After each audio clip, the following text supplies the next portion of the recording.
Hey guys, it's Kevin again, my review for the first season of the latest new Netflix series, that of course being The Politician. And what The Politician is essentially about is basically we center on this high school student known as Peyton Hobart, and he is someone who is running for student body president, but he is trying to do everything that he possibly can to make sure that he is elected, going as far as to, tarnish other candidates and things like that. And basically the show is the machinations of him doing whatever he can to make sure that he is elected, essentially treating it like a very serious presidential election, and that's really all I'm going to say.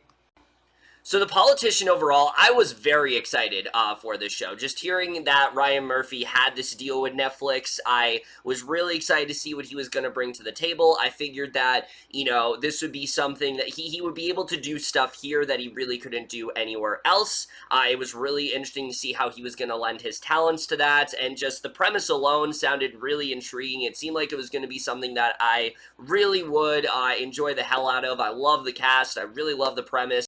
And, now I've finally seen it, and look, I'll say this, The Politician is definitely one of the most entertaining and fun watches, I think, of anything I've seen this year, for sure. I had a great time watching the show. That being said, it's definitely not a great show. There are definitely a lot of severe problems for sure, but overall, it very much is a very entertaining watch, and I think is another really promising show from Ryan Murphy. But we're just getting to right now, starting off with the cast. And like I said before, this show is easily one of the most fun I've seen all year. A lot of that is due to our cast here. I mean, everyone is just on their A game here. I think everyone does such a fantastic job. But let's first talk about Ben Platt, who I really adore as an actor, and I'm so glad to see him playing something that isn't what he would normally do. Up till now, Ben Platt has played a lot of nerdy type characters, and Peyton is the exact opposite of that. He is someone who is very outspoken, he is very direct, he is cutthroat, he's ruthless, and Platt just really embraces this character. The whole season, a lot of it is us exploring whether or not Hobart is someone that can produce emotions, and is he actually, feeling the things that he's feeling. And Platt does a really good job, I think, of misleading you in that way. You're not really sure if Peyton is sincere with some of the things that he's doing, and a lot of that, like I said, is really due to how dedicated Platt is at getting you to really understand this character. I think he does a really great job with that. Peyton is, like I said, a very complex character in the way. There's a lot of different facets that we cycle through with him throughout this season, and he is just at the top of his game here. If there's any reason to watch this show, it really is for Ben Platt's performance alone. I mean, he is just so great here. I'm so glad that he, like I said, is getting into more serious work, and I really hope he continues to do stuff like this. He was so fun to watch. He was so well casted, and definitely one of the best things about this season for sure. But like I said, the rest of the cast, I think, is just as entertaining. Zoey Deutch gives one of the best performances I've ever seen from her as Infinity Jackson. Such a weird and quirky character, but Deutch just embraces it. She's basically unrecognizable in this role, and she does a really great job here, I have to say. Infinity is someone that you increasingly feel bad for, and I can't really get into why, but she does, in fact, have cancer, and basically throughout the season, we do see how this affects her, but she also has a very troubling relationship with, like, her grandmother and things like that, and I thought overall she did a really great job in the show. I thought she was a lot of fun here. And I mean, Jessica Lange and Gwyneth Paltrow are always great, and that's definitely the case here. They are a lot of fun here for sure. But again, it's a great cast when they're not even really the big standouts here. I mean, the rest of the cast really does shine as well. Lucy Boynton is so great as, basically Peyton's rival Astrid. I think she was so fun to watch here. She works really well as the opposition, and she's almost just as compelling as Peyton in some parts, and I thought she did a really good job. David Corenswet is really good as basically Peyton's conscience. I can't get too much into his character, but I thought he was really great here for sure. It's great to see Laura Dreyfuss working with Ben Platt again, and she's always really fun to watch. Some of the newcomers as well really surprised me. Julia Schlaepfer, I thought, was very entertaining as this character, as Peyton's girlfriend. I thought she was a lot of fun to watch for sure. I really liked Ronnie Jones as Sky Layton, such a fun character. Really, everyone, I think, just did such a great job here. There really isn't a performance I can think of that was weak in that way. I think everyone really was at the top of their game here. You can tell everyone is just having so much fun. They all have such great chemistry, and that's definitely one of the best things about the show. There's so much just exuberance and fun out of this cast, and it really radiates off the screen in that way, and that's really just, again, part of the fun of this entire show. But now let's get to the directing and the writing, which the directing here, I mean, it's to be expected that it's really well directed. Ryan Murphy is a fantastic director. He knows exactly what he wants, even though I do think sometimes he gets a little too overly ambitious. His directing here is really good. I think he does a really good job at satirizing the political system, but you do see that's not really his main intent here. His main intent is to tell a more coming-of-age type story. You know, this is basically, that this is a traditional high school story, but it's very much heightened because of the characters that we're following, and because of that, it makes for some really great comedy. It's basically Ryan Murphy's version of Election. That's the best way to sum it up, and you guys know how much I adore Election as a film, so, and this film isn't as, I would say, you know, dry as that film. That film is like a lot of dry humor and things like that. This definitely has a different feel humor-wise, but the directing, that's very much what he's going for, and I think he does a really good job with that here. There's a lot of great, just biting satire, so many quotable lines, and the show is frequently funny. I mean, most of the jokes definitely got me for sure. There's a lot of real fun moments, and I think he did a really great job with that. And the dramatic moments, they do hit for sure. Not as strong as some of his others, which we'll get into, but I do think he did a really good job with that. And like I said, the show overall is a lot of fun. It's well helmed by Murphy for the most part. You can tell what he's trying to do with this show, and I think he does a good job with that overall. But then we get to the writing, which this is where we get into some of my negatives for this show, which I will say right now, the things that I'm about to pick apart aren't necessarily a huge issue for me just because of how much fun I did have with it, but I am going to acknowledge it. Look, I do think the show is genuinely well written for the most part. You do a good job of getting into especially who Peyton is, why he cares so much about this, you know, what the lengths that he's willing to go to for this election. He goes to some pretty crazy lengths just in the first episode alone. I mean, there are some just really crazy shit he does just to make sure that he ends up winning this election, and I think they do a really good job at showing that, but also showing the kind of person that Peyton is, because like I said, a lot of the show is very much a character study in that way. You're really getting into this mindset of like, can this guy actually have emotions, or is he just that robotic in that way? And that's something that a lot of politicians, I think, we question, is like, do they really have emotions? Is what they're saying actually legit? Do they really care about the causes that they are trying to, you know, go after, or the things or the goals that they're trying to meet? Do they really care about that stuff?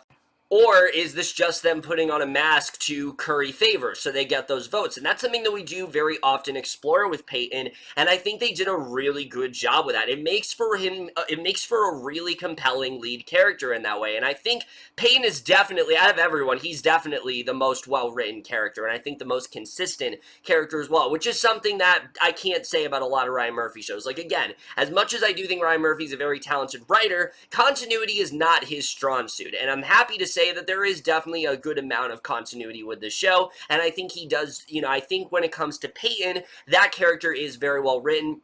Also, the character of Astrid. This is a character that I thought was going to be very one-note, but they really do dive a little bit deeper into her than I was expecting. Episode 4 is pretty much all about her without getting too much into it, but you do see what she's trying to do as well, and you see why she is so adamant about this election, but also the way that she handles things. It's much different than the way that Peyton is handling things, and I definitely like seeing the juxtaposition between the two, and I thought that was definitely very interesting as well. And just the ensemble of characters here, a lot of them are just completely insane. Like I said, characters like Infinity, someone who does have cancer and things like that, but she also has this incredibly overbearing Nana that is just constantly on her, and there's just a lot of weird stuff going on there. And Infinity's boyfriend, Ricardo especially, is such a fun character. This guy is just such an idiot, and he's so fun to watch, and Benjamin Barrett does such a good job at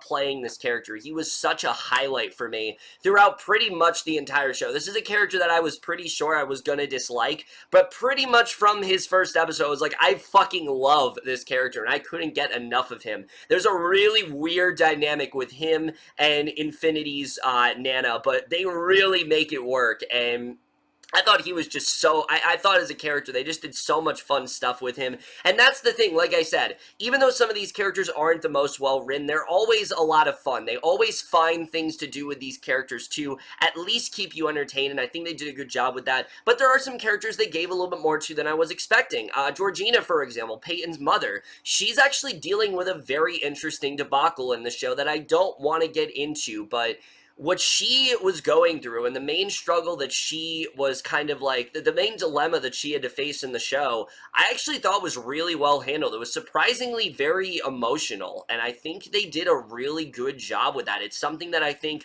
could have been really underwritten, but it actually really did work, not just because of Gwyneth Paltrow's acting, but how they portrayed this specific situation that she's going through. I thought was actually really well handled for sure, and I really did appreciate that.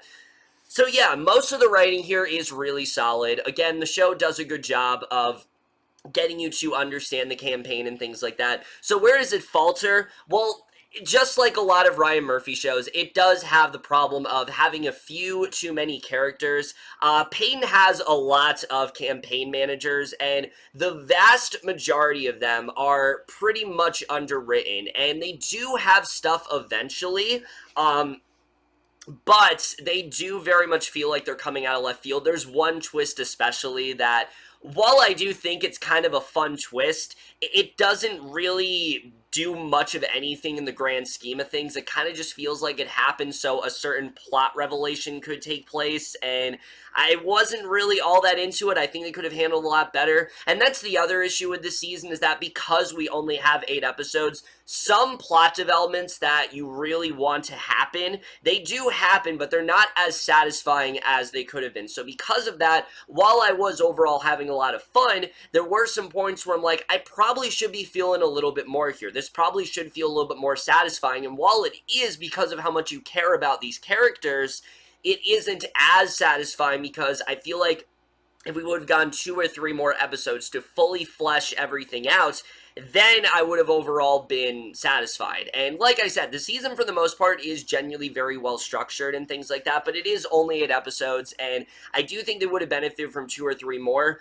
I also do feel like there's one episode this season that is just completely unnecessary, and I've heard a lot of people praise it and things like that. I personally really dislike this episode. Episode 5, it's just called The Voter. This entire episode is, I get what they were trying to do. The concept is that, Peyton and Astrid are running for the election, so we center on someone who has 0 interest in the election, and that's a fun idea. The problem is, this character serves absolutely no purpose to the entire story, and every time, and the entire episode centers on him, so because of that, there's a lot of story beats that I feel like were underwritten if we wouldn't have that episode, and we would have instead used episode 5 to flesh out some of those story beats more. Then I feel like some plot developments could have felt a little bit more satisfying. Again, it's really only one episode I disliked. Other than that, I really enjoyed the majority of the show.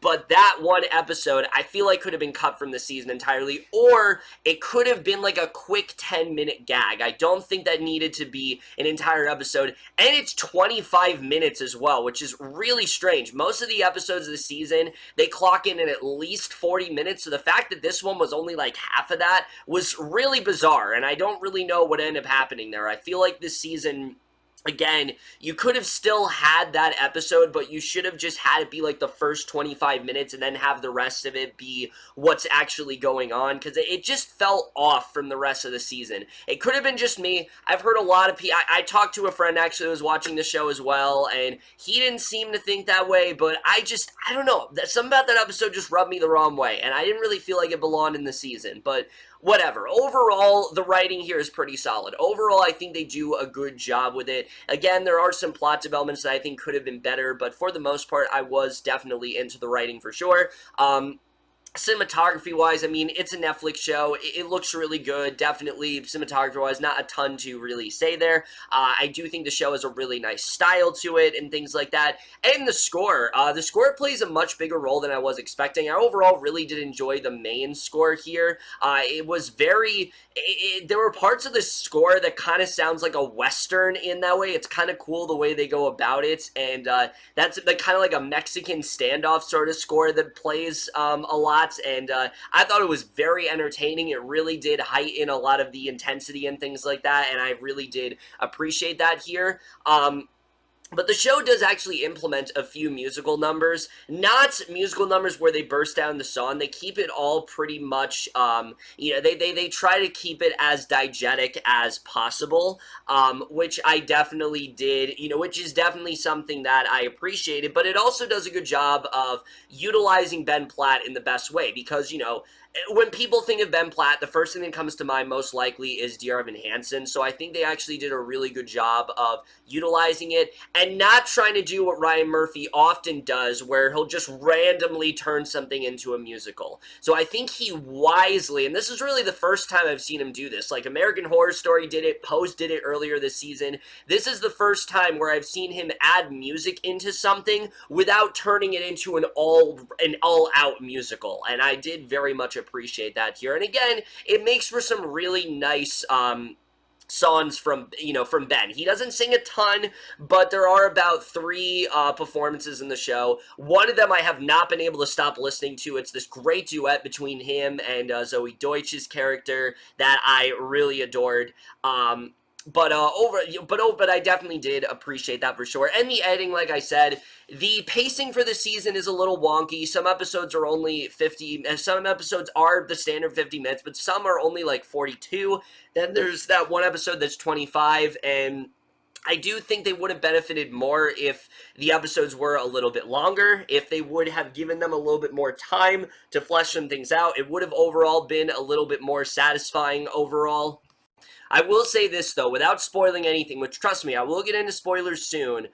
Even if you're not into this show, I still would stick with it, because the last episode is basically something completely different. It takes the show in a whole new direction and really shows what it is capable of in that way. And I don't want to get into it too much, but essentially episode 7 is kind of a finale in itself. Episode 8 is the beginning of something new, and it shows you where we can really go with this story from here on out, and where Ryan Murphy is trying to go with this character. I cannot wait to see where they're going to go. I cannot wait to see where where else Peyton Hobart can go as a character, the next kind of stuff that he's going to tackle, where we end up going in the 8th episode is very compelling, and I can't wait to see where that ends up going. And I do think it's worth watching alone just to see where the show ends up, because I think even if you don't like the show initially, because I know a lot of people haven't been the kindest to the show. I've enjoyed it more than most people, clearly.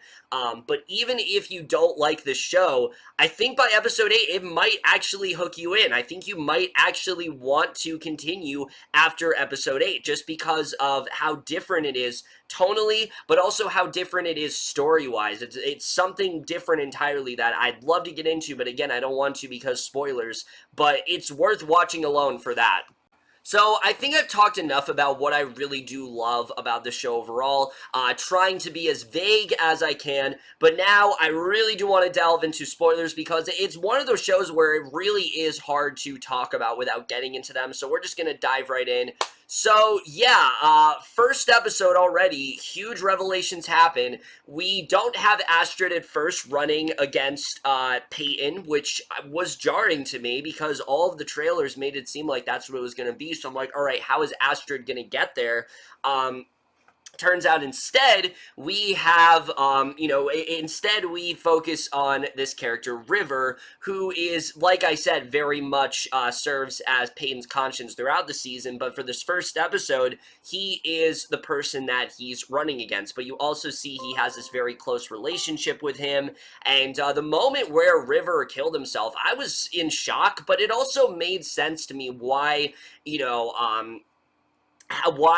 he wasn't in like the promotions and things like that. But I also really do commend Ryan Murphy on keeping this as under wraps as possible. I mean, rewatch the trailer. There is no indication that something like that was going to happen here, and I thought it was genuinely effective. Like when Peyton is singing about River and you see the impact he had on him and things like that, it's actually really effective. And it's one of those moments where you're like, okay, this is genuine. Like, sure, there are many moments throughout the season where you don't know if Peyton is genuine or not, but this you can tell he is genuine about. I think his overall love for River is genuine. I think that's something he is going to deal with throughout the rest of the show, because he still hasn't fully confronted that, but having Astrid then run against Peyton makes a lot more sense in that way. You get the sense that Astrid, Peyton, and River, they had this very complicated relationship for a while, and especially in episode 5, even though I didn't like that episode as much, when it's revealed that those three were in like a three-way, and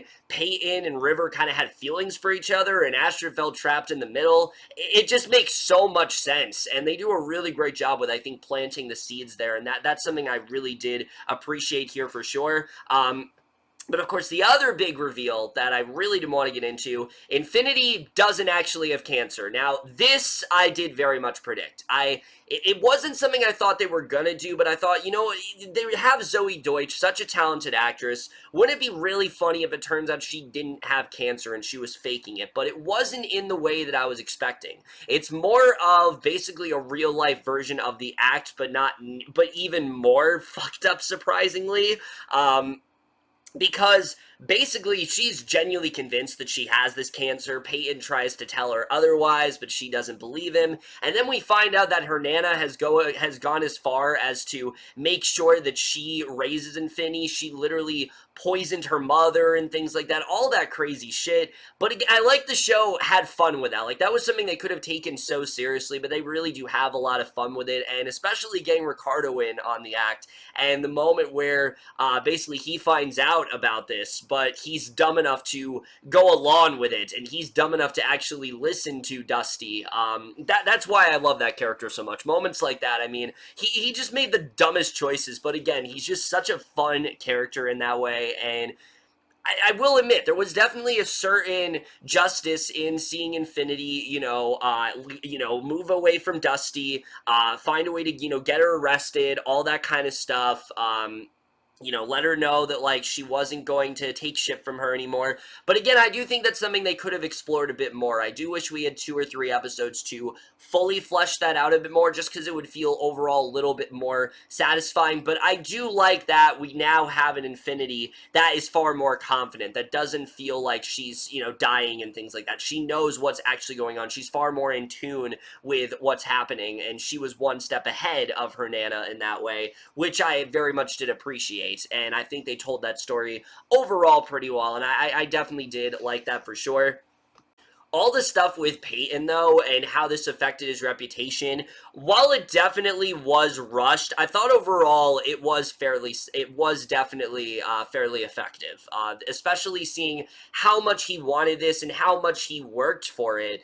Seeing his reputation just being shattered, seeing everyone just leave him and things like that, and seeing people like Sky turn against him, I thought was definitely a very, sad. It was definitely very somber to watch, and seeing Georgina, like, leave him and dropping him off and things like that while he's going elsewhere, I thought was a very effective moment. I really love the way they handled that for sure, and that's something that I thought actually worked very well, not just because of Ben Platt and Gwyneth Paltrow's chemistry, because it was spot on throughout the entire season, but also just because of how much they made us care for Peyton, and how they really did show that, like, he was genuine. He he really does want to become that politician. He really does want to make a difference in the world. And, you know, McAfee says it to Skye when Skye's asking him, like, why do you care about Peyton so much? And McAfee's right. Like, Peyton does care. Peyton actually does want to do something. You know, he's not just like every other student body president where they just follow the rules and plan events. No, Peyton actually does want to make a difference, even if it's impossible. And, you know, whereas Astrid, she has all these, like, huge things that are just not gonna happen. Like, when she's requesting that Drake is going to perform, I mean, whatever she does, like, there's no way that's actually going to work out. There's no way she's actually going to be able to coordinate that. Peyton's goals are actually possible. Peyton's goals could actually be accomplished, and I think they do a good job of showing why Peyton was the good politician, while Astrid was someone who was very desperate and just quit at the last minute because she just didn't want to lose in that way, and she didn't want to accept the fact that she was lesser than Peyton, and I think they did a good job writing that. But on the subject of things that didn't work as well for me, McAfee and Skye, this felt very shoehorned in.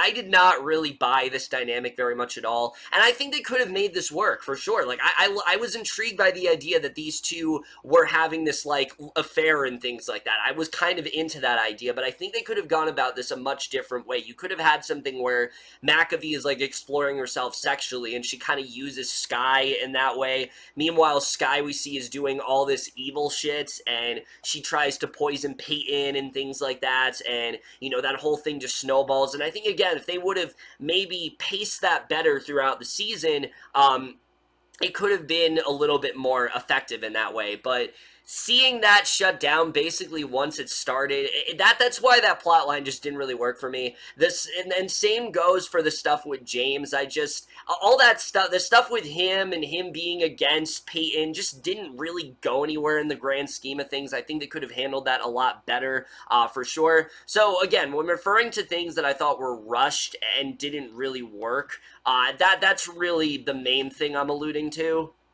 But of course, I have to talk about the 8th episode because, like I alluded to, it's completely different. We do like a 3-year time jump, and all of a sudden Peyton is performing, you know, Billy Joel in a bar. This is what he does for a living now. We see he's become this, like, recovering alcoholic, and it's actually really authentic the way they handled this. I was very surprised with how different things were tonally just because these characters were a lot older. I mean, that conversation between him, Skye, and Infinity, it just feels so much more raw in that way. Like, obviously, yeah, I love the fact that, like, those three are friends and things like that. Skye getting off, though, obviously, that's not something I was expecting. I was expecting that she'd go to jail, but Ronnie Jones is really fun in this show. I really do like her a lot, so it's cool that they definitely have a good way to, they found a way to keep them on and things like that, so that's something I did overall appreciate. But where this is going,